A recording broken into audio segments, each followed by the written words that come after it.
Telugu Desam party అత్యంత ప్రతిష్టాత్మకంగా నిర్వహిస్తున్న మహానాడు 2026 వేడుకలకు పార్టీ శ్రేణుల్లో అపార ఉత్సాహం నెలకొంది.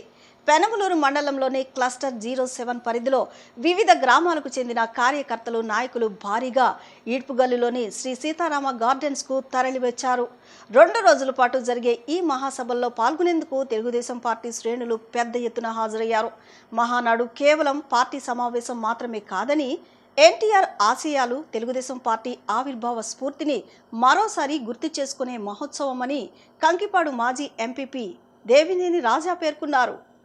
తెలుగుదేశం పార్టీ 43 ఏళ్ల రాజకీయ ప్రస్థానంలో మహానాడుకు ప్రత్యేకమైన స్థానం ఉంది. ప్రతి ఏడాది నిర్వహించే ఈ మహాసభల్లో పార్టీ భవిష్యత్ కార్యాచరణ, రాష్ట్రాభివృద్ధి, ప్రజా సమస్యలు, సంక్షేమ కార్యక్రమాలపై కీలక చర్చలు జరుగుతాయి.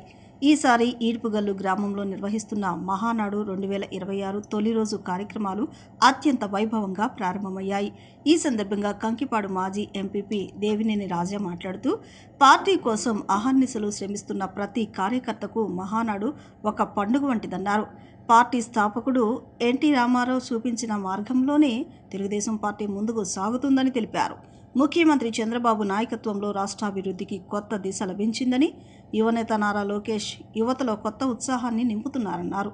మహానాడు వేదికగా పార్టీ సిద్ధాంతాలు, అభివృద్ధి లక్ష్యాలు ప్రజల్లోకి మరింత బలంగా తీసుకువెళ్లాలని పిలుపునిచ్చిన దేవినేని రాజా, గ్రామస్థాయి నుంచి రాష్ట్ర స్థాయి వరకు ప్రతి కార్యకర్త ఈ మహాసభలో పాల్గొని పార్టీ ఐక్యతను చాటాలని కోరారు. రాష్ట్ర ప్రజల సంక్షేమం కోసం తెలుగుదేశం పార్టీ ఎల్లప్పుడూ ప్రజల పక్షాన నిలుస్తుందని స్పష్టం చేశారు. వర్క్ చేసినాక ఎమర్జెన్సీ వర్క్ చేసిన కానూరే తీసుకున్నాం. కానూరు రంగాగారి బొమ్మ దగ్గర మెయిన్ రోడ్డుకి డ్రైనేజ్ కట్టాం.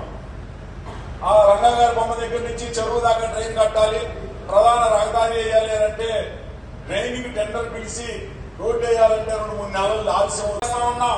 ఒక పక్క రాజధాని అభివృద్ధి చేస్తా ఉన్నాం, ఒక పక్క పోలవరం అభివృద్ధి చేస్తా ఉన్నాం, ఒక పక్క నియోజకవర్గాల్లో రోడ్లు వేసుకుంటా ఉన్నాం. మరి అభివృద్ధి, సంక్షేమం ఇన్ని చేస్తా ఉన్నామే.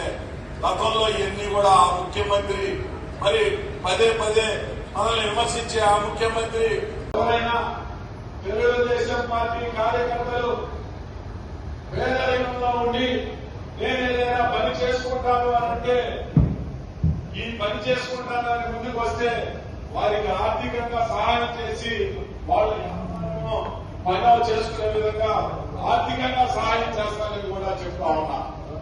ఇది ఇక్కడి నుంచి కాదు, మన ఎల్లంకాటలో ఉన్న ఈ కార్యకర్తలు కాదు, నియోజకవర్గంలో ఉన్న ప్రతి రాష్ట్రంలో ప్రతి కార్యకర్తకి తెలియజేస్తా ఉన్నానని చెప్పి ఈ సందర్భంగా